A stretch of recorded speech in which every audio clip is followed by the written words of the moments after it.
पिछले अनेक सप्ताह से डायलॉग विथ मॉन्क का क्रम चल रहा है, जिसमें विभिन्न विषयों पर कुछ चर्चा परिचर्चा की जाती है और उन परिचर्चाओं के बाद व्यक्तिशः भी अनेक लोग आते हैं और अपनी तरह तरह की जिज्ञासाएं रखते हैं। तो ऐसा सोचा कि क्यों न एक सप्ताह को बिना विषय के ओपन रख लिया जाए कि किसी के भी मन में कुछ धर्म के प्रति जिज्ञासा हो सकती है, किसी के मन में जीवन से संबंधित कोई जिज्ञासा हो सकती है, किसी की कोई प्रॉब्लम हो उसके बारे में पूछना हो, तो एक ओपन डिस्कशन जैसा हो जिसमें हम कुछ चर्चा परिचर्चा कर सकें ताकि उन सब विषयों का भी समाधान मिल सके। तो इसलिए आज का सब्जेक्ट रखा गया है 0 आवर। 0 आवर में कोई भी विषय से संबंधित प्रश्न किया जा सकता है, तो वैसा ही आज का रखा गया है। तो हमेशा तो मैं बोलता हूँ फिर आप लोग पूछते हैं, तो आज शुरुआत आप लोगों से करना चाहता हूँ कि आप लोगों की जो जिज्ञासा है उसे पहले रखें, फिर जो मुझे कहना होगा वो बाद में कहते हैं। मथेन बंदावी महाराज, मैं बजरंग बाफना, मैं मुंबई से ही हूँ।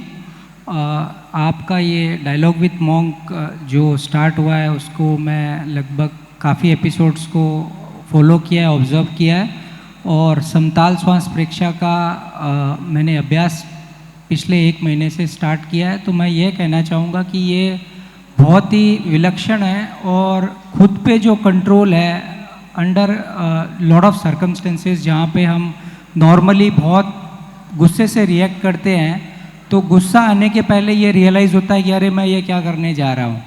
तो उसका जो समय सीमा है वो मैंने लगभग 20 मिनट अभी उसको प्रैक्टिस किया है एवरीडे बेसिस पे, 10 मिनट सुबह 10 मिनट शाम को सोते वक्त। और मैंने उससे काफ़ी हद तक ये भी पाया है कि जो हमारी, मैंने एक क्वेश्चन आपसे किया था कि हमारी जो नींद है वो कैसे और बेटर हो सकती है, बिकॉज विचार इतने ज़्यादा हैं कि सोते वक्त बहुत मतलब माइंड को ट्रबल करते रहते हैं एंड इवेंचुअली एक साउंड स्लीप नहीं हो पाती।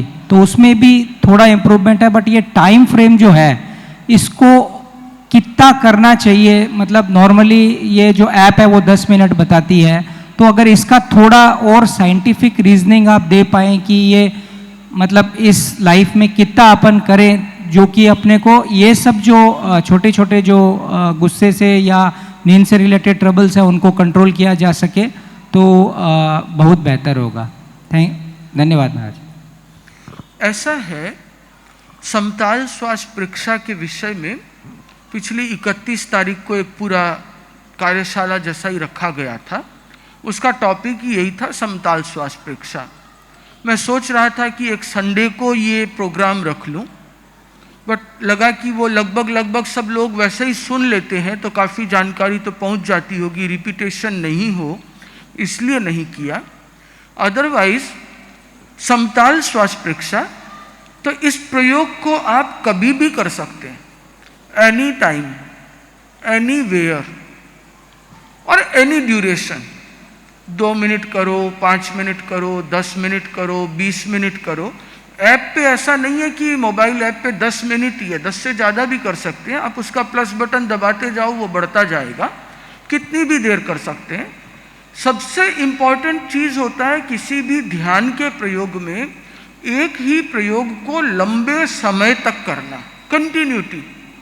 जैसे 10 दिन तो आपने समताल श्वास किया, फिर 20 दिन बोला कि अभी मैं कायोत्सर्ग करूँगा, फिर 10 दिन बोला कि अभी मैं ज्योति केंद्र करूँगा, तो एंड ऑफ द डे आपने छोटे छोटे बहुत सारे कुएं खोद लिए। तो प्रेक्षा ध्यान सीखने की चीज से ज्यादा करने की चीज है। सीखने में तो 5 मिनट लगता है और करने में 5 साल लग जाएंगे। जितना जितना डेप्थ आता जाएगा, अभ्यास बढ़ेगा, उतना डेप्थ आएगा, और जितने गहरे जाएंगे उतना वहां से खजाना या पानी निकलेगा। सो इसको कंटिन्यू करते चलें कि जैसा भी आप बता रहे हो कि इन दिनों से आप कर रहे हैं, 2 सप्ताह 4 सप्ताह हुआ है, और उससे साउंड की क्वालिटी इम्प्रूव हुई है, विचार कम हुए हैं, इसको बढ़ाते चलें। हर बार आपको लगेगा कि अब मेरा अभ्यास और अच्छा हो रहा है, उसको और पुष्ट कर सकते हैं। इसी तरीके से मॉर्निंग में 10 मिनट किया, इवनिंग में 10 मिनट किया, दिन में छोटे छोटे ब्रेक्स ले सकते हैं 2 मिनट 3 मिनट के। ऑफिस में है तो लंच से पहले 2 मिनट कर लिया, 2 मीटिंग्स पूरी हो गई या बहुत ज़्यादा क्लाइंट्स आ गए या बहुत ज़्यादा ग्राहक आ गए, ओवर स्ट्रेस हो गए, तो एक बार काम छोड़ो, 2 मिनट समताल श्वास प्रक्रिया कर लो, 3 मिनट कर लो, 5 मिनट कर लो, फिर काम पे लग जाओ। तो इस तरीके से इसको मल्टीपल भी यूज़ कर सकते हैं। और वैसे इसको आधी घंटा भी करें तो कोई दिक्कत नहीं है, धीरे धीरे अभ्यास को बढ़ाना चाहिए। नंबर 2, जो साउंड स्लीप या जो क्वालिटी ऑफ लाइफ, बहुत सारी चीज़ें हैं जो एक दूसरे से इंटरकनेक्ट है। सबसे पहला इंपॉर्टेंट होता है टाइम पे सोना। सोना टाइम पे है तो उठना टाइम पे होगा, और उठना टाइम पे हो गया तो बहुत सारी चीज़ें अपने आप ठीक हो जाएगी। उठने का टाइम लगभग बन रखा है 8 बजे 9 बजे, उसके बाद ऑफिस जाना है तो ऑलरेडी लेट है, बच्चों को स्कूल भेजना है, फिर वहाँ जाना है, तो भागदौड़ से दिन की शुरुआत होती है और वो भागदौड़ से ही पूरी होती है। सो बेटर है कि शांति से उठा जाए ताकि दिन भी शांति से रहे। सो मॉर्निंग में यदि 5 o'clock के अराउंड उठने का क्रम बन जाए, 6 मान लो आप, तो यदि सुबह हम सूरज उगने से पहले पहले उठ जाएं तो हमारी दिनचर्या का हमें लगभग 3 hours एक्स्ट्रा मिलेगा, which is more than enough for spiritual practices. माला फेर लो, सामायिक कर लो, मेडिटेशन कर लो, जो भी करना you can do. Physical exercise, morning walk, तो आपके पास में इनफ टाइम मिलेगा। इनफ टाइम टू स्टडी, कुछ बुक्स पढ़ना है, कोई स्टडी करनी है, कोई आर्टिकल्स हैं, कुछ भी, तो स्वाध्याय का समय, ध्यान का समय, आसन प्राणायाम का समय, सामायिक का समय, 3 घंटा बहुत होता है। और वो भी खास तौर से बॉम्बे जैसी भागदौड़ की लाइफ में जहाँ आदमी को 3 मिनट ठीक से नहीं मिलता, वहाँ यदि 3 घंटा मिल जाए तो क्या कहना। सो मॉर्निंग उठना तभी हो सकता है जब सोना टाइम पे हो। सोना टाइम पे तभी हो सकता है कि जब आप गैजेट्स को दूर रखें। अभी मुझे गौरव कह रहा था कि ये सोशल मीडिया का कितना यूज़ करना चाहिए, इस पे आप बताओ। तो मैंने कहा ऑल्दो ये मेरा बहुत डायरेक्ट सब्जेक्ट तो नहीं है, पर जितना लोगों से सुनता हूँ, माँ बाप आके बताते हैं, तो मोबाइल का यूज़ सोते समय बढ़ गया। आप लोग तो सब अनुभवी हैं, आप लोगों को पता ही होगा, खाना खाने के बाद जब 10 बजे सब रिलैक्स हो गए, उसके बाद मोबाइल निकालते हैं और उसके बाद क्या देखते हैं, व्हाट्सएप दिन भर में क्या क्या चला। 25 तो ग्रुप है, समाज का अलग ग्रुप है, धर्म का अलग ग्रुप है, स्कूल फ्रेंड्स का अलग ग्रुप है, फैमिली का अलग ग्रुप है, बिजनेस कम्युनिटी का अलग है, 2-4 चुटकुले दोस्त उन सब के होंगे, 2-4 में फालतू मैसेज आते होंगे। तो अब सबको देखेंगे कि आज दिन भर क्या हुआ, जैसे कि मेरे देखे बिना काम होगा ही नहीं किसी का। तो उन सबको देखने में आधे घंटे का समय निकल जाता है, और आधे घंटे के बाद आपको मिला क्या, कुछ भी नहीं। फिर उसके बाद नंबर आएगा इंस्टाग्राम का, तो इंस्टाग्राम पे मैसेज और रील्स। आज ही एक छोटा बच्चा था, उसके माँ बाप कंप्लेन कर रहे थे, तो मैं पूछा भाई क्या देखते हो इंस्टाग्राम? बोले नहीं, मैं यूट्यूब के शॉर्ट्स देखता हूँ। तो शॉर्ट्स बोले जो मुझे अच्छा लगता है वो उसमें आता है। मैंने कहा जो तुम देखते हो यूट्यूब का एल्गोरिदम वैसा ही है कि वो वैसी ही चीज़ें और दिखाता है।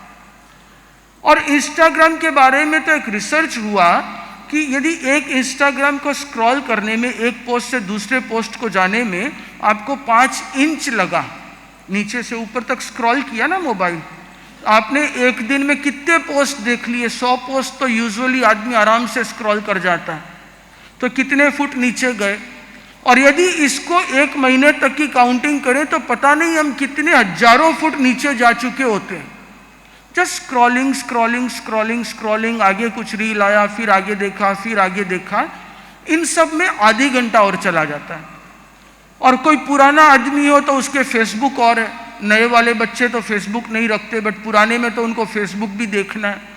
तो इंस्टाग्राम देखोगे, यूट्यूब देखोगे, फेसबुक देखोगे, व्हाट्सएप देखोगे, तो 1 घंटे से 1.5 घंटे का समय निकल जाएगा। और उसके बीच में कोई चीज़ अच्छी लगी तो उसे फॉरवर्ड करना है।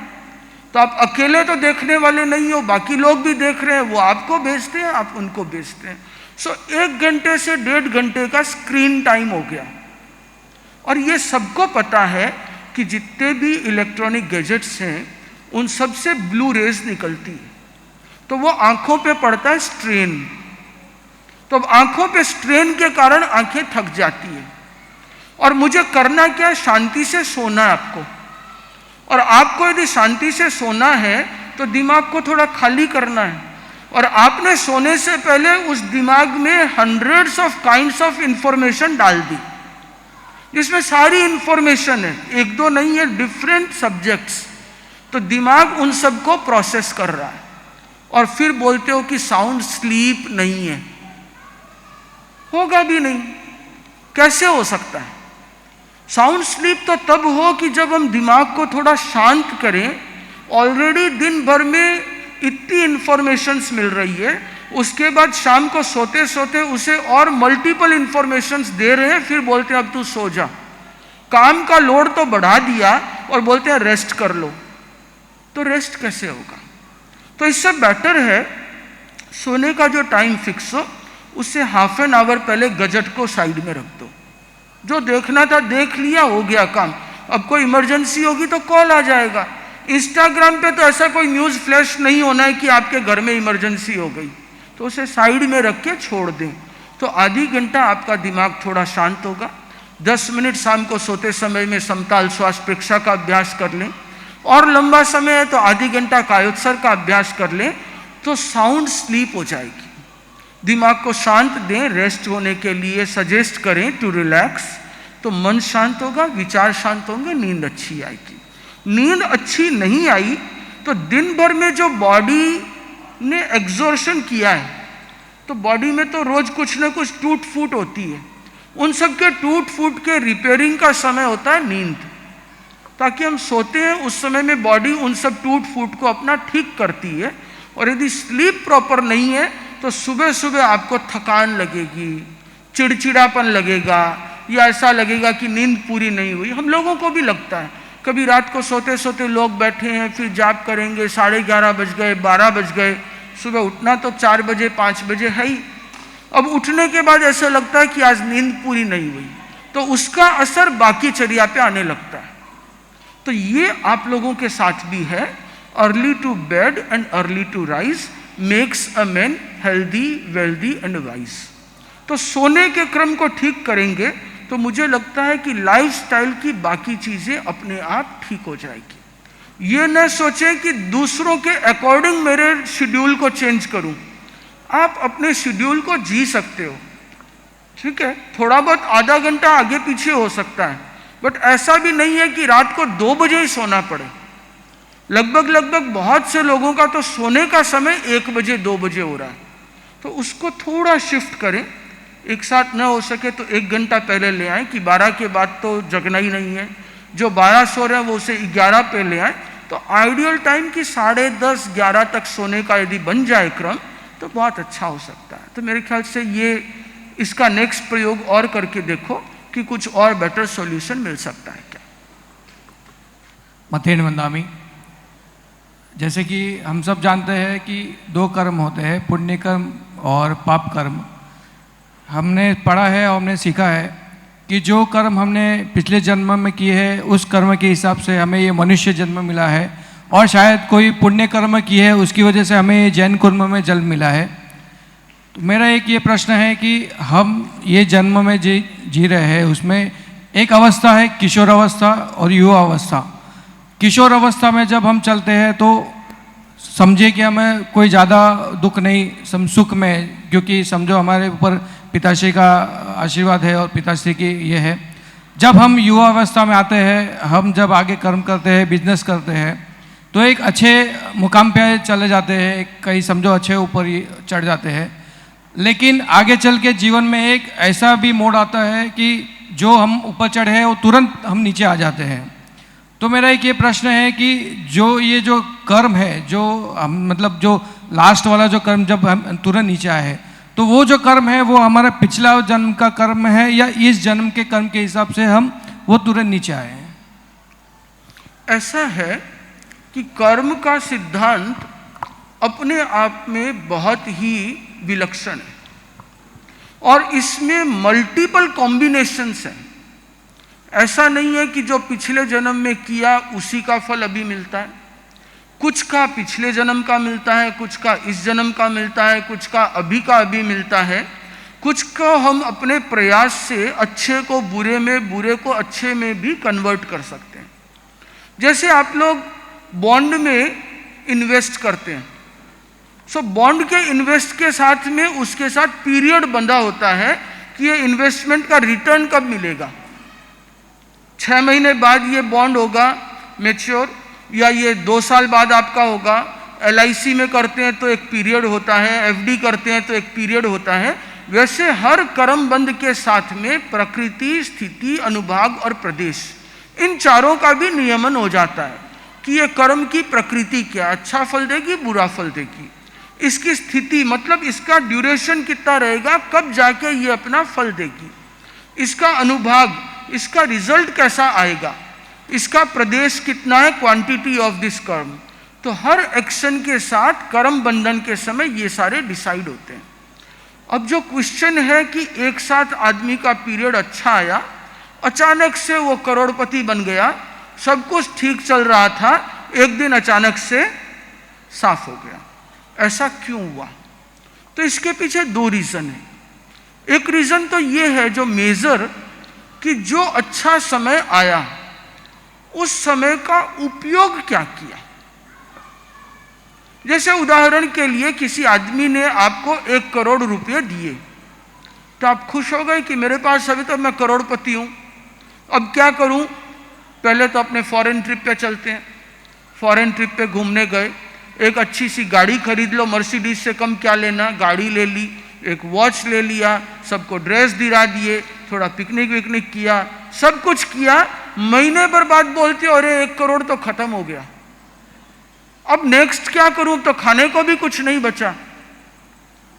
तो 1 करोड़ तो मिला, बट 1 करोड़ को स्पेंड कैसे किया। उस 1 करोड़ को यदि कुछ एक्सपेंडिचर में लेते और कुछ वापस बिजनेस में इन्वेस्ट करते तो हो सकता है कि वापस आपको पैसा देने लगता। उसी तरीके से अच्छे कर्म का समय आया, जिस समय आपको सारी सुख सुविधाएं मिल रही थी, वो मिला तो पुण्य के कारण, और आपने खर्च किया सारा का सारा उसको पाप कमाने में। ऐश आराम मौज मस्ती सब कुछ उसी में समय निकाल दिया प्रमाद में, तब नई कमाई हुई नहीं, और जितना था उसे खर्च कर दिया, तो एंड ऑफ द डे कहाँ रहेंगे, 0। तो 0 के बाद तो फिर क्या बोले कि अब आपके पास सारे खाली हो गए, निकलो यहाँ से। तो होटल वाला भी आपको निकाल देगा यदि अगले दिन का पेमेंट करने को पैसा नहीं हो। 1 करोड़ रुपया लेके जिस 5 स्टार में गए थे, जिसने आपको वेलकम किया था, नेक्स्ट डे पेमेंट का पैसा नहीं है तो वो धक्का मार के निकालेगा। तो वही चीज कर्म के राज में होता है। इसलिए ये हमेशा ध्यान रखना चाहिए कि जिस समय में कर्म है, मेरा जितना डेली का एक्सपेंडिचर है एटलीस्ट उतनी कमाई हो जानी चाहिए। अपने एक्सपेंडिचर को कंट्रोल रखो और उसके साथ साथ में नई कमाई करते चलो। नई कमाई नहीं करोगे, बाप दादा की कमाई ज़्यादा नहीं चलती है, किसी के भी घर में हो वो ख़त्म हो जाती है। खुद को कमाना पड़ता है डेली, नहीं तो आपको कमाने की ज़रूरत ही नहीं थी। तो जैसे बिजनेस करते हैं, जैसे रोज खाना खाते हैं ताकि बॉडी को डेली एनर्जी मिले, उसको डेली बॉडी एनर्जी को कंज्यूम कर रहा है, हम उससे डेली एनर्जी देते हैं।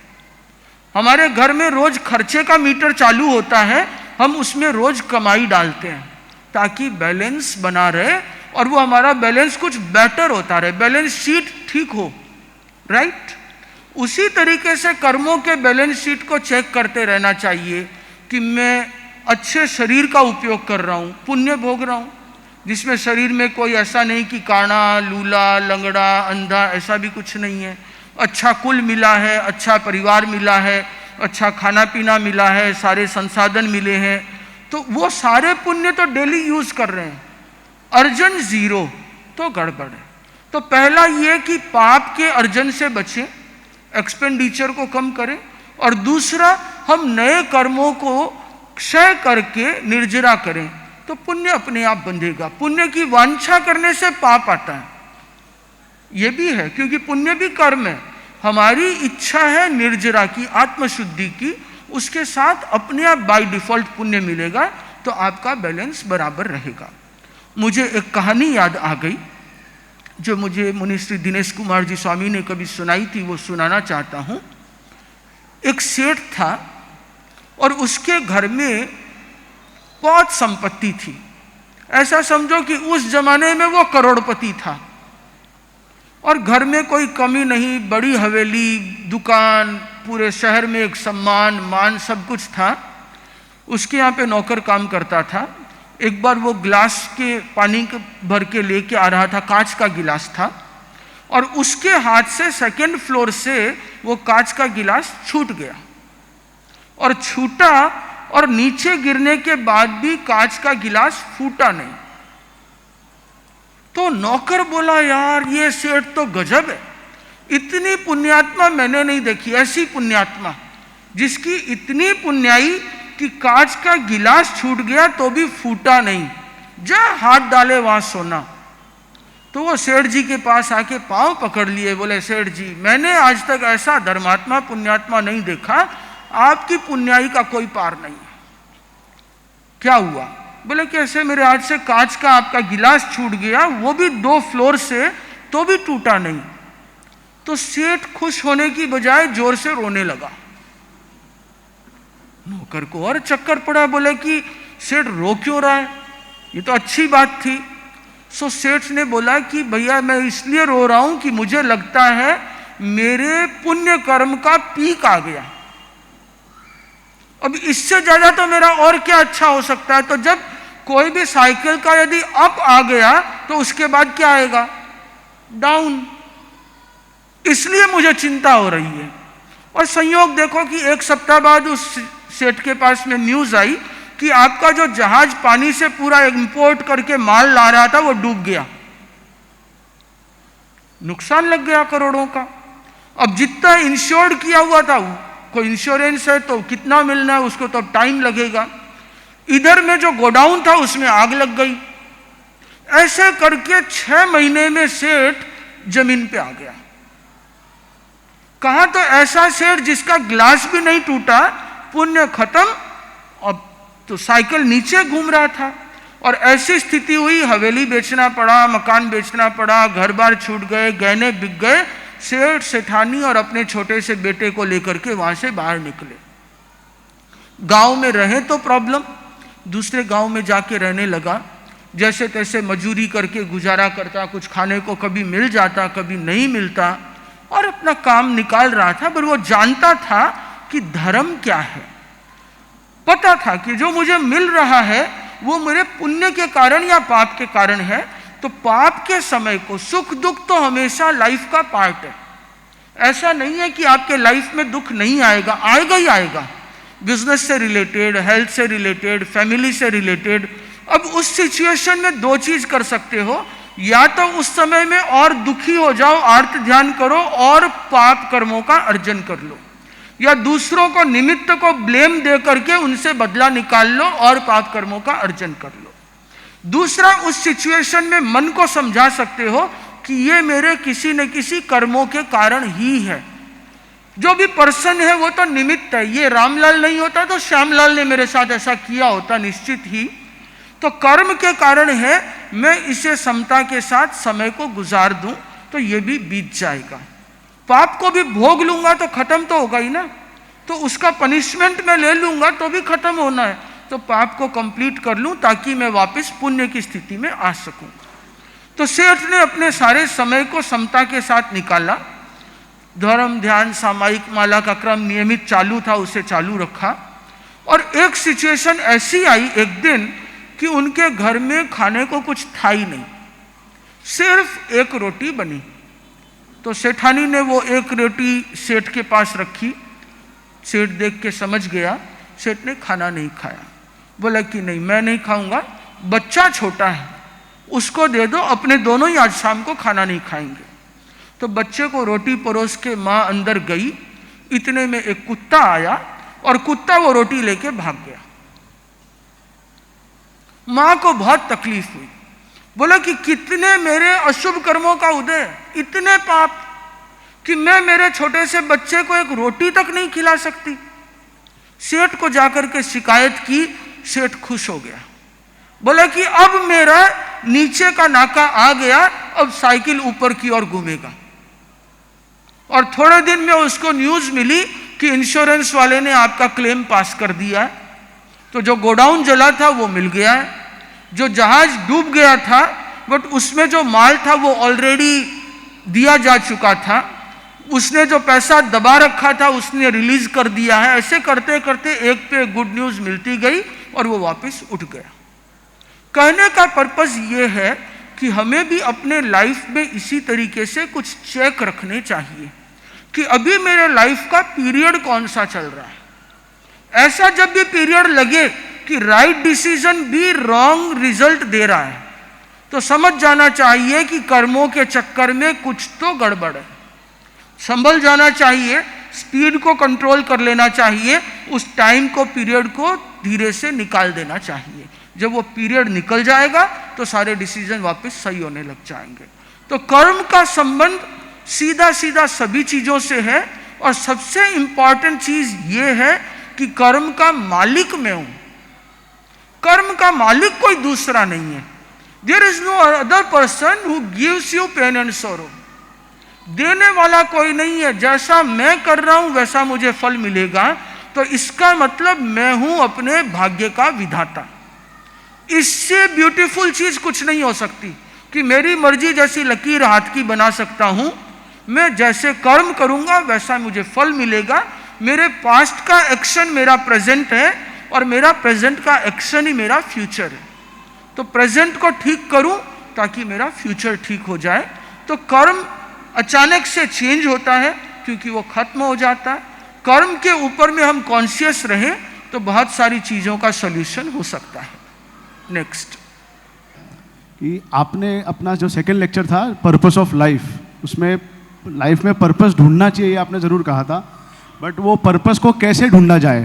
क्योंकि आज का युवा भी बहुत गोललेस है, गोल नहीं ढूंढ पाता। पर्पस ऑफ लाइफ तो बहुत बड़ी बात हो गई, पर्पस ऑफ लाइफ तो बहुत बड़ी बात हो गई। आदमी अपना गोल भी ढूंढने में बहुत विचलित है। तो पर्पस ऑफ लाइफ को कैसे ढूंढा जाए और आपका पर्पस ऑफ लाइफ क्या है? मेरे ख्याल से हम सभी का जो पर्पस ऑफ लाइफ है वो एक ही है, ग्रोथ, आगे बढ़ना।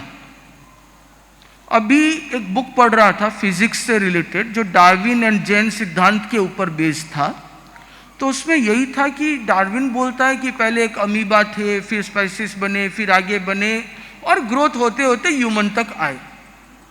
उसको उन्होंने जैन कॉन्टेक्स्ट के साथ जोड़ा और कहा कि जैन की मान्यता भी यही है, ऐसी सी एक व्यक्ति नहीं, बट जो शुरुआत सबकी अव्यवहार राशि निगोद से होती है, निगोद से फिर वो कुछ कर्मों को हल्का करता है, क्षय करता है, फिर एकेंद्रिय से द्विंद्रिय में आता है, द्विंद्रिय से और कर्मों को क्षीण करके त्रिंद्रिय में आता है। जैसे जैसे उसका कर्मों का क्षयोपशम होता है वैसे वैसे उसकी गति बेटर होती है। तो बेटर होते होते होते हम ह्यूमन बन गए। अब ह्यूमन में हमने बुरा किया तो नरक में गए, वो भोगा मनुष्य में आए, कुछ अच्छा किया देवलोक में गए, वो खत्म हुआ मनुष्य में आए, फिर कुछ गलत किया तो तिर्यंश में गए। इस तरीके से अलग अलग योनियों में हमारा सोल जाता रहा है। तो पर्पस है उस सोल को और सुप्रीम स्टेट तक ले जाना।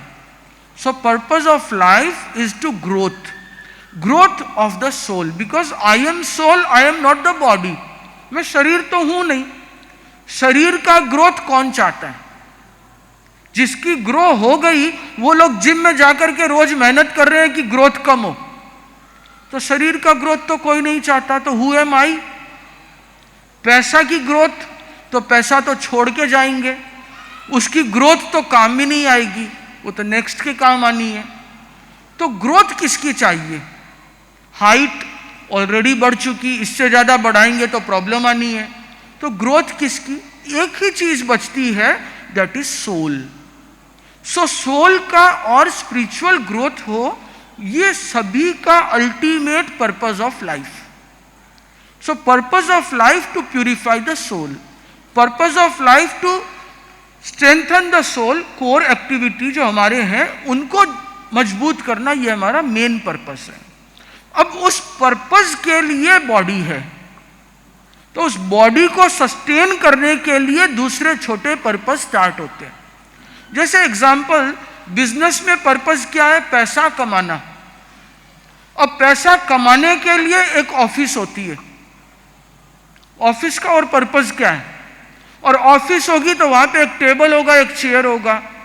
तो चेयर भी किस लिए है? पैसा कमाने के लिए, बट पर्पस चेयर नहीं है। तो उसी तरीके से पर्पस बॉडी नहीं है, बट चेयर का भी ध्यान तो रखना पड़ेगा, टेबल का भी ध्यान तो रखना पड़ेगा, सिस्टम जो लगाया है, लैपटॉप रखा है, उसका भी ध्यान तो रखना ही पड़ेगा। उसी तरीके से बॉडी का भी केयर करना पड़ेगा, ताकि बॉडी यदि स्वस्थ होगी तो वो स्पिरिचुअल ग्रोथ में हेल्पफुल, सपोर्टिव बनेगी। So main purpose of life is spiritual growth, कि मेरा क्रोध, मान, माया, लोभ कम हो, मेरे में सहजता आए, मेरे कर्म कम हो, और मैं अपनी आत्मा का और विकास कर सकूं। जितना हो सके उतना करें। अब उसके लिए मुझे बॉडी को भी ठीक रखना है। बॉडी को यदि चलाना है, तो यदि एक गृहस्थ है तो उसे बिजनेस करना है, एक साधु है तो उसे गोचरी जाना है। मेरा गोचरी जाने का पर्पस क्या है? बॉडी को चलाना। तो गोचरी जाऊंगा, उसके लिए मुझे झोली भी डालनी है, झोली डालूंगा तो मुझे पात्री भी रखनी है। सो एक से दूसरा, दूसरे से तीसरा पर्पस अपने आप कनेक्ट हो जाता है। उसी तरीके से एक हाउस होल्डर के लाइफ में भी बॉडी को चलाने के लिए फैमिली होती है, फैमिली की कुछ रेस्पॉन्सिबिलिटी होती है, उसके लिए बिजनेस होता है, बिजनेस के लिए वापस कुछ करना होता है। बट अल्टीमेट पर्पस यदि दिमाग से निकल जाए तो तकलीफ है। So ultimate purpose of the life is growth of our soul, own soul. उस सोल की ग्रोथ के लिए रिक्वायरमेंट है बॉडी की, तो बॉडी को ठीक से रखना, और उस बॉडी के साथ रिक्वायरमेंट है फैमिली की, सोसाइटी की, तो उनके अकॉर्डिंग अपना पर्पस बनाना। बट उस पर्पस के साथ में ये इंपॉर्टेंट है कि मेरा पर्पस या किसी वस्तु का पर्पस, जैसा कि उस दिन भी हमने डिस्कस किया था कि गाड़ी का पर्पस यहां से वहां ले जाना है। चाहे वो मर्सिडीज से जाओ, चाहे टोयोटा से जाओ, वो सेम डिस्टेंस लगभग सेम ड्यूरेशन में कवर करती है बॉम्बे जैसी सिटी में। तो पर्पस तो यहां से वहां जाना है, तो उसके लिए मुझे क्यों मर्सिडीज चाहिए? एक लड़का बैठा था, तो वो बैठा, उसके पापा ही लेके आए थे पर्पस ऑफ लाइफ सुनने के बाद। बोले कि महाराज इसको आईफोन चाहिए। अब लाते किस लिए? खुद को चाहिए तो मेरे पास नहीं आते, बट बेटे को देना नहीं है तो समझाने के लिए लेके आते हैं कि महाराज समझा देंगे तो मेरा काम हल्का हो जाएगा। तो मैंने उस बेटे को इतना ही पूछा कि पापा कमा किसके लिए रहे हैं? बोला मेरे लिए। मैंने कहा तू सारी कमाई दे किसको रहा है? बोला एप्पल को। तो नुकसान किसका हुआ? बोला मेरा। मैंने कहा ठीक है जाओ, हो गया काम। ये जिस दिन समझ में आ जाए for whom we are working, मैं 2 महीने तक मेहनत करके एक मर्सिडीज ला रहा हूं, तो आपने 2 महीने मेहनत करके एक मर्सिडीज यदि लेके आए तो आपने 2 महीना काम किसके लिए किया? मर्सिडीज की नौकरी की। सारा जो मेहनत से कमाया दिन रात एक करके, वो एक बोरे में इकट्ठा करके मर्सिडीज को ले जाके दे दिए, ले भैया तुम्हारे लिए कमा के लाया हूं। और उसने गाड़ी पकड़ा दी जिसका पर्पस जो आपका पहले से ही सर्व हो रहा था। या आपने 1.5 लाख का एक आईफोन लेके आए, पर्पस क्या था? बात करना, वो तो हो ही रहा था, तो आपने 10 दिन की अपनी मेहनत आईफोन को दे दी। तो यदि हमें पर्पस समझ में आ गया तो बहुत सारी चीजें अपने आप ठीक हो जाती है। छोटी छोटी चीजों का पर्पस ढूंढेंगे तो वो सारी चीजें ठीक हो जाएगी। तो लाइफ का purpose spiritual development, spiritual development के लिए बॉडी एंड संसार है, तो उसके साथ साथ में इंटेलेक्चुअल ग्रोथ भी होनी चाहिए, अपनी फिजिकल जो फुलफिलमेंट है वो भी कंप्लीट होगी, बिजनेस भी करेंगे, बिजनेस में ग्रोथ भी होगा। मैं ये भी नहीं कहता कि बिजनेस में आपके 100 करोड़ की कमाई हो रही हो और आप मत करो, बट उसके साथ में अटैच मत हो। डिटैचमेंट के साथ में जो कमाई हो रही है ठीक है। आचार्य श्री बहुत सी बार फरमाते हैं कि अर्जन में ईमानदारी, अर्निंग में ऑनेस्टी होनी चाहिए। बेईमानी से मत कमाओ। बेईमानी से जो कुछ भी कमाओगे वो कहीं ना कहीं निकल जाएगा, चाहे बीमारी में जाएगा, चाहे कोई टैक्सेशन में जाएगा, चाहे किसी को देना पड़ेगा, चाहे नुकसान होगा, वो चला जाएगा, टिकेगा नहीं। एक बार शॉर्ट ड्यूरेशन के लिए मिल सकता है, बट ओवर द पीरियड वो नहीं रहेगा। तो अर्जन में ऑनेस्टी होनी चाहिए, अर्निंग में ऑनेस्टी, स्पेंडिंग में मॉडेस्टी, खर्च करने में संयम। जो रिक्वायरमेंट है, जितनी चीज, जो चीज चाहिए, जैसी चाहिए, उसमें संयम रखें, जितनी जरूरत उतना लें। और थर्ड, देने में उदारता। वो बोला उसके बाद भी मेरे घर में 100 करोड़ हो गए तो क्या करूं? तो क्या क्या करो, संसार में बहुत अच्छे काम हो सकते हैं जिसको आप सदुपयोग कर सकते हो एज अ हाउस होल्डर, तो वो आपका विवेक है। बट ऐसा नहीं हो कि पैसा कमाना कमाना कमाना, कमाने के चक्कर में सब कुछ छूट जाए, हेल्थ भी छूट जाए, फैमिली भी छूट जाए, स्पिरिचुअलिटी भी छूट जाए, तो वो वेल्थ कुछ काम नहीं आएगा। सो पर्पस ढूंढते रहें हर चीज का, तो सॉल्यूशन मिलता रहेगा। मतेन वंदन। आजकल जैसे ज़्यादातर हमारी थिंकिंग रहती है कि संसार असार है, और दूसरा एक मेरा प्रश्न है कि जीवन व्यर्थ है, ऐसा भी चिंतन प्राय हो जाता है, तो वो कैसे बदले? ऐसा है कि ना तो संसार असार है और ना जीवन व्यर्थ है। संसार असार भी है और जीवन व्यर्थ भी है। कब? उन सब में एक अपेक्षा होती है। यदि संसार में कोई सार होता तो हर आदमी संसार में ही पड़ा रहता, मोक्ष जाने की सोचते ही नहीं। मोक्ष क्यों जाने का? वहां तो कोई काम भी नहीं है, प्योर सोल, कुछ भी नहीं कर सकते, ना कोई एंटरटेनमेंट ना और कुछ।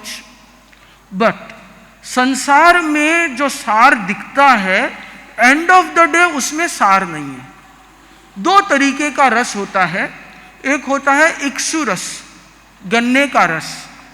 जो गन्ना यदि आप चूसोगे तो शुरू में तो मीठा लगता है, बट थोड़ी देर बाद में आपको उस पूरा गन्ना एकदम फीका हो जाता है, उसका सारा रस खत्म हो जाता है, एंड ऑफ द डे उसमें कुछ नहीं है, तो बोलते हैं कि ये असार है। दूसरा है भीतर का, संसार का जगह, अंदर का रस, शांत रस। तो शुरू में तो थोड़ा सा स्वाद कम लगता है, बट बाद में उसका भीतर का आनंद फूट पड़ता है। तो उनके लिए कहा जाता है कि संसार असार है, क्योंकि उन्हें संसार का सार बहुत छोटा लगने लग गया कि जिस चीज को आप खुशी मना रहे थे वो वास्तव में हैप्पीनेस नहीं है। जैसे एग्जाम्पल, एक बच्चे, या जब आप छोटे थे तो आपने कोई अच्छा काम किया और किसी ने आपको एक चॉकलेट दी, 50 पैसे की चॉकलेट, या उस समय में यदि आपके जमाने की सोचूं तो मेरे ख्याल से लोढ़ा फांक आया करती थी, 5 पैसे की, 2 पैसे की फांक। 5 पैसे की तो मैंने भी खरीदी है, 1 पैसा 2 पैसे का भी खरीदा हुआ है। तो 5 पैसे की, 1 पैसे की भी फांक मिल जाती थी, चॉकलेट, टॉफी, तो खुशी मिलती थी। या किसी ने खिलौना दे दिया तो बहुत खुश होते थे कि आज तो खिलौना मिल गया। क्या वो हैप्पीनेस आज मिलती है यदि आपको कोई एक टॉफी दे दे तो? नहीं मिलती, क्योंकि हैप्पीनेस की डेफिनेशन बदल गई। जिस समय में पहली जॉब की थी, नौकरी की थी, 500 रुपया महीना कमाया था या 10,000 रुपीज मंथ अर्न किया था, तो एक जो खुशी मिली थी वो आज आपको बोल दें कि आपकी सैलरी इज अगेन 10,000 और 500, तो क्या वो खुशी मिल जाएगी? नहीं मिलेगी, क्योंकि पैरामीटर्स चेंज हो गए। तो संसार का जितना भी सार है वो व्यर्थ होता जाता है, इसलिए कह देते हैं कि संसार असार है। और जीवन व्यर्थ कब है? कि जो जीवन प्रमाद में जाता है वो व्यर्थ है। जिस जीवन का सदुपयोग हो खुद की ग्रोथ के लिए, तो वो जीवन भी सार्थक हो जाता है, वो व्यर्थ नहीं होता। मतेन वंदामी। मुनिश्री, पर्पस चाहे शारीरिक हो, आध्यात्मिक हो या आर्थिक हो, लेकिन उसमें हमारा एक कंफर्ट जोन जो है वो पर्पस ऑफ लाइट को डीम कर रहा है। तो इस कंफर्ट जोन की समस्या से कैसे बाहर आया जाए? विल पावर भी उसमें काम नहीं कर रहा है। कंफर्ट जोन से तो निकलना ही पड़ता है। यदि कंफर्ट जोन से बाहर नहीं आएंगे तो ग्रोथ नहीं होगी। यदि मैं साधना करने के लिए थोड़ा बहुत भी डिस्कंफर्ट नहीं लूं तो वो साधना का स्टेज आएगा ही नहीं। चाहे उसके लिए शरीर को तपाना हो, ध्यान करना हो, मन को कंट्रोल करना हो, फिर वो चीजें नेचुरल हो जाती है। बट एक बार तो प्रयास करना ही पड़ता है। किसी को विद्वान बनना है, ग्रेजुएट होना है, या मैं कहूँ आजकल सीए होना है या नीट का एग्जाम देना है, वो बोलेगा यार पढ़ने का स्ट्रेस तो नहीं ले सकता, सीए पास हो जाऊं, तो मुझे नहीं लगता कि वो कभी सीए कर पाएगा। तो यदि उसको सीए करना है तो सुबह 4 बजे 5 बजे उठ के पढ़ने बैठेगा, बाकी सब चीज़ें अपनी छोड़ देगा, केवल पढ़ाई पढ़ाई पढ़ाई करेगा, तो वो जाकर के ऑल इंडिया रैंक में कहीं पे अपनी जगह बना पाएगा। बिजनेस करना है, ऑफिस कौन जाएगा, अपने बेड में ही बैठे हैं, तो या तो उसकी पुण्याई, उसकी जितनी शेड जितनी टॉप पे जा रही हो, टॉप गियर में हो, गाड़ी अपने आप गुड़क जाएगी तो अलग बात है, बट आगे तो एक्सीडेंट होना ही है। तो इसलिए कंफर्ट जोन से निकलना तो पड़ेगा।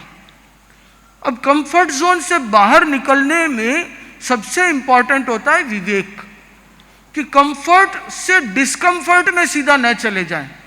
कि जैसे मान लो मुझे साधना करनी है और मैं बोल दूं कि मैं सब खाना पीना छोड़ के बस अब पेड़ के नीचे ही बैठा रहूंगा, तो थोड़े दिन में शरीर उत्तर दे देगा, क्योंकि मुझे तो इससे लंबे समय तक काम लेना है साधना के लिए। तो उसके कंफर्ट और डिस्कंफर्ट का बैलेंस करना पड़ता है। तो वैसे ही बिजनेस के लिए भी निकलते हैं तो थोड़ा कंफर्ट जोन से बाहर निकलना पड़ता है, और ये नहीं कि दिन भर बिजनेस में लगे रहे कि अगले दिन काम ही नहीं कर पाए, तो वापस कंफर्ट जोन में आना भी पड़ता है। तो कंफर्ट और डिस्कंफर्ट का बैलेंस तो खुद को करना है। और विल पावर के लिए हमने एक दिन पहले भी डिस्कस किया था कि विल पावर बढ़ाने के लिए एक हुक डाल देना चाहिए, ये काम नहीं हो तो ये नहीं करना। वो पनिशमेंट जब तक नहीं होगी, पेनल्टी यदि नहीं होगी, तो मुझे नहीं लगता है कि कोई भी आदमी रिटर्न भरने वाला है। वो गवर्नमेंट को रिटर्न तभी भरता है क्योंकि उस पर पेनल्टी फिक्स है। यदि टैक्स देना कंपल्सन नहीं हो, उसकी कोई पनिशमेंट नहीं हो, तो कौन अपना 30% काट के गवर्नमेंट को देने वाला है। बट पनिशमेंट एंड पेनल्टी वो आदमी को फोर्स करती है सिस्टम में चलने के लिए, तो ऐसा खुद का ही एक सेल्फ इम्पोज्ड पनिशमेंट या पेनल्टी डाल देनी चाहिए। वंदे मुनिवरम, जैसा कि हम मानते हैं कर्मवाद को, जब हम सिद्धांत मानते हैं जैन धर्म में कि जो होता है वो कर्म में लिखा होता है वही होता है, तो कोई भी मांगलिक कार्य शुभ कार्य में हम मुहूर्त क्यों देखते हैं, जबकि जो कर्म में लिखा है वही होना है, तो मुहूर्त को क्यों देखा जाता है? राइट। कर्म के सिद्धांत में सबसे एक इंपॉर्टेंट सिद्धांत है संक्रमण का सिद्धांत, कि एक कर्म, अच्छा कर्म को मेहनत करके पुरुषार्थ के द्वारा बुरे में कन्वर्ट किया जा सकता है। पाप कर्म को पुरुषार्थ के द्वारा पुण्य में कन्वर्ट किया जा सकता है, कि उसका रिजल्ट चेंज करना है तो भी मेरे हाथ में। तो वो जो रिजल्ट चेंज करना है वो एक इंपॉर्टेंट पॉइंट है। सेकेंड पॉइंट है कि कोई भी कर्म है तो वो अपना फल कैसे देगा, क्योंकि कर्म के पास में फल देने के लिए एक निमित्त चाहिए। एक है निमित्त कारण, एक है उपादान कारण। तो कर्म उपादान कारण होता है और निमित्त कारण होता है उस समय की वैसी सिचुएशन। तो वैसी सिचुएशन में यदि मैं चेंज कर दूं तो कर्म अपना फल दे नहीं पाएगा। या तो उस समय वो होल्ड हो जाएगा, अभी नहीं दे पाया बाद में देगा, और या मैंने उसे संक्रमण कर दिया तो वो चेंज हो जाएगा। तो अब जैसे एग्जाम्पल के लिए अभी कर्म में लिखा था गर्मी भोगना, तकलीफ पाना, तो आपको गर्मी लग रही थी, कर्म उदय में आया है, तभी आपको गर्मी का वेदन कर रहे थे, आपने एसी ऑन किया, तो अब एसी ऑन किया, अब गर्मी लगनी बंद हो गई, तो कर्म कहाँ गया? स्टॉप। उसको अपना रिजल्ट देना है, वो वहां पे रुक गया और उसने तब तक दूसरे कर्म को भेजना शुरू कर दिया कि जो बेटर वाला है वो आ गया और वो खत्म होगा तो ये वापस आ जाएगा, एक न एक तो आना ही आना है। इसी तरीके से बुखार हो गई, एक क्रॉसिन ले ली, तो क्या क्रॉसिन लेने से या डोलो ले लेने से कर्म तो कटे नहीं, बट बुखार तो उतर गई, पेन था वो दूर हो गया। तो उसका कारण क्या, उसने उसको रोक दिया, जिसे हम कहते हैं उपशम, कर्म को सप्रेस कर दिया, तो कर्म बाद में फल देगा अपना। तो इसी तरीके से जो निमित्त है, मुहूर्त है, दिशा है, ये सब भी इसमें एक कारण बन जाते हैं। तो मुझे लगता है कि कर्म तो अपना फल देगा ही। यदि कर्म स्ट्रांग है, जिसे फल देना ही देना है, तो आप कोई भी मुहूर्त में चले जाओ, आपका कुछ भला होने वाला नहीं है। यदि ऐसा ही होना होता तो सारे लोग मुहूर्त दिखा करके करोड़पति बन जाते, और उनसे पहले वो ज्योतिषी जरूर करोड़पति बन जाता। जो 5,000 में ही आपका हाथ देख रहा है या 1,000 रुपये में हाथ देख रहा है, आपको बोल रहा है कि भैया ये कर लो तुम करोड़पति बन जाओगे, खुद तो बना ही नहीं। तो इतने से कुछ नहीं होता, कर्म साथ में हो और वैसी अनुकूल व्यवस्था मिल जाए तो उसका रिजल्ट दे देता है। यदि कर्म बलवान है तो चाहे कितना ही मुहूर्त देख लो, एक घर में सेम वास्तु, एक आदमी वहीं पे करोड़पति बना है, वहीं पे वो एकदम सड़क पे आया है और फिर वापस करोड़पति बना है बिना किसी वास्तु के चेंज के। तो वास्तु का असर होगा, बट कब, कि जब आप कमजोर हो तो वास्तु आप पे हावी है, आप यदि मजबूत हो तो वास्तु आपका कुछ नहीं बिगाड़ सकती। तो मेन मैं कितना स्ट्रांग हूं उसके ऊपर बाकी सब चीजें डिपेंड करती है। आप बहुत बड़े अफसर हो और आप अभी सपोज मान लीजिए एग्जाम्पल के लिए कि आप अभी एमएलए हैं या मंत्री हैं महाराष्ट्र सरकार के, आप जाइए थाने में, पुलिस जो दरबान बैठा है ना, हवलदार, वो ही नहीं, इंस्पेक्टर भी खड़ा होकर के बोलेगा सर बताइए क्या काम है। वो ही रिटायर्ड हो गया, उसके बाद वो वहां जाएगा तो इंस्पेक्टर छोड़ के हवलदार भी नहीं उठेगा। तो आदमी सेम है, पोजीशन चेंज है। वैसे ही हमारे कर्मों की पोजीशन चेंज होती है तो मुहूर्त भी काम नहीं करता, कर्मों की पोजीशन स्ट्रांग होती है तो खराब मुहूर्त भी कुछ नहीं बिगाड़ सकता। सो मेन को ठीक रख लें तो बाकी चीजें अपने आप ठीक रह जाती है, बट उनका भी असर होता है, सपोर्ट मिलता है। मथुरमंदा में एक क्वेश्चन आया है कि मतलब घर पे पिताजी बोलते हैं कि मतलब ये मेरा पैसा है, मैंने कमाया है, मतलब जब वो अहम की बात करते हैं वो अहम बच्चों में जा रहा है, तो बच्चे भी फिर बोलने लगते हैं कि ये तो पापा का है, मेरा नहीं है। तो ये कैसे अवॉइड किया जाए कि पापा ये शब्द नहीं इस्तेमाल करें, इस चीज़ को कैसे अवॉइड किया जा सकता है, या क्या शब्दों का इस्तेमाल करें कि बच्चों में भी अपनत्व की फीलिंग आए? ऐसा है कि यहाँ पे दोनों ही जगह प्रॉब्लम है। पापा तो देख रहा है कि ये मेरा पैसा है, तो बेटा देखता है कि ये मेरा पैसा नहीं है। अब पापा ये सोच ले कि बेटा भी मेरा है, तो बेटा मेरा है तो पैसा भी बेटे का है, और बेटा ये सोचता है कि पैसा मेरा है, बाप तो मेरा है नहीं। वो ये सोच ले कि बाप मेरा है तो पैसा तो उसका अपने आप हो जाएगा। आचार्य श्री बहुत सी बार एक कहानी सुनाया करते हैं कि एक राजा कहीं बाहर गया था, उसने तीनों रानियों से पूछा कि तुम्हारे लिए क्या लेके आऊं। तो एक रानी ने कहा कि हार चाहिए, दूसरे ने कहा था कि मुझे एक हीरे का कड़ा चाहिए, और तीसरी रानी ने पत्र में लिखा कि मुझे तो आप चाहिए। तो राजा आया, उसने आकर के अपने साथ जितनी भी धन संपत्ति जीती थी लड़ाई में, बड़ी रानी को बुला करके उसे हार दिया, दूसरी वाली को दे करके उसे कड़ा दिया, और बाकी जितना कुछ सामान था सब छोटी वाली को दे दिया। तो दोनों ने बोला ये भेदभाव क्यों?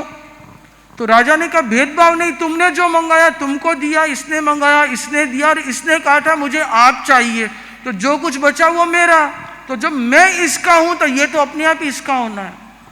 तो यदि हम हमारे सिचुएशन को चेंज कर लें कि बाप मेरा है तो सब कुछ मेरा है, यदि बाप ही मेरा नहीं है और केवल उसका पैसा मेरा है तो बाप भी यही सोचेगा कि पैसा मेरा है, बेटा मेरा नहीं है।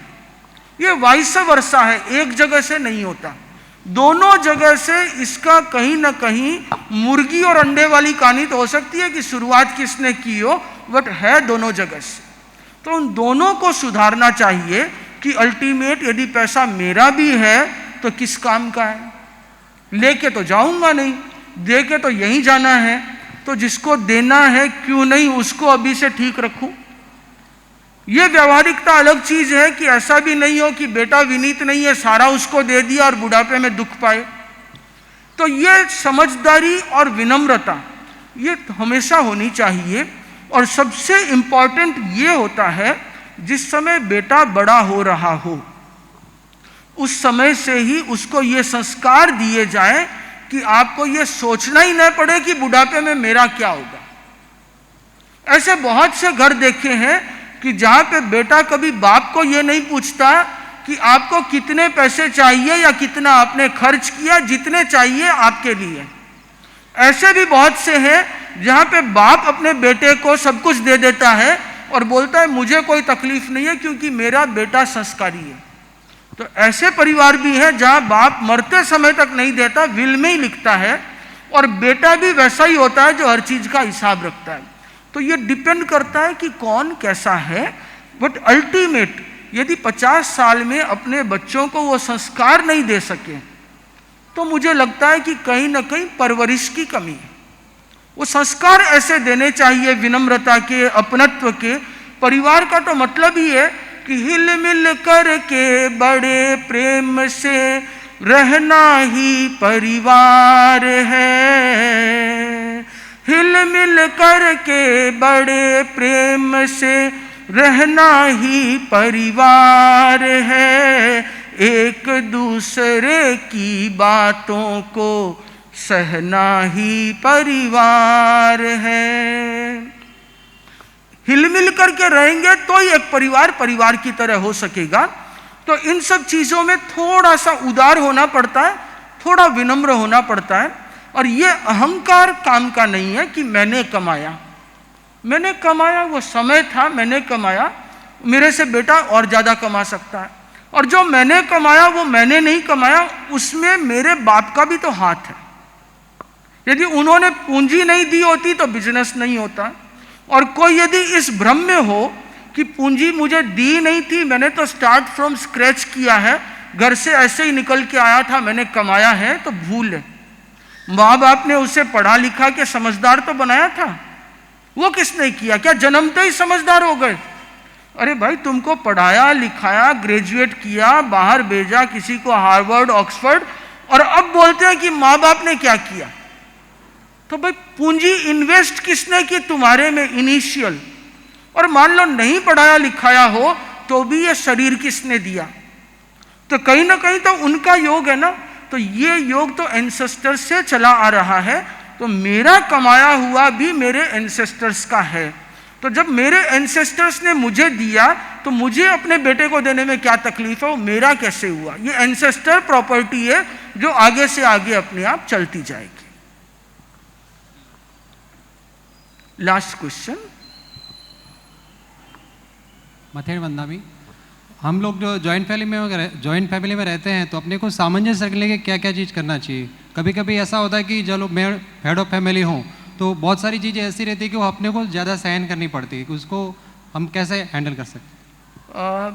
ये लंबा क्वेश्चन छोटा है बट इसका आंसर बहुत लंबा है। मुझे नहीं लगता कि 1.25 मिनट में मैं इसको पूरा कर पाऊंगा। बट 1.25 मिनट का यदि कोई सूत्र है तो वो तो एक ही है, सहिष्णुता सहिष्णुता सहिष्णुता। जहां भी जॉइंट फैमिली है उसके अपने प्रो कॉन्स होते हैं, बहुत सारे फायदे हैं। उस फायदे को पाने के लिए दिल को बड़ा रखना पड़ता है और एक दूसरे को सहन करना पड़ता है। एक दूसरे की बातों को सहना ही परिवार है। और फिर कभी हुआ तो किसी एक संडे को ये टॉपिक ही ले लेंगे। ठीक है। ओम अरहत।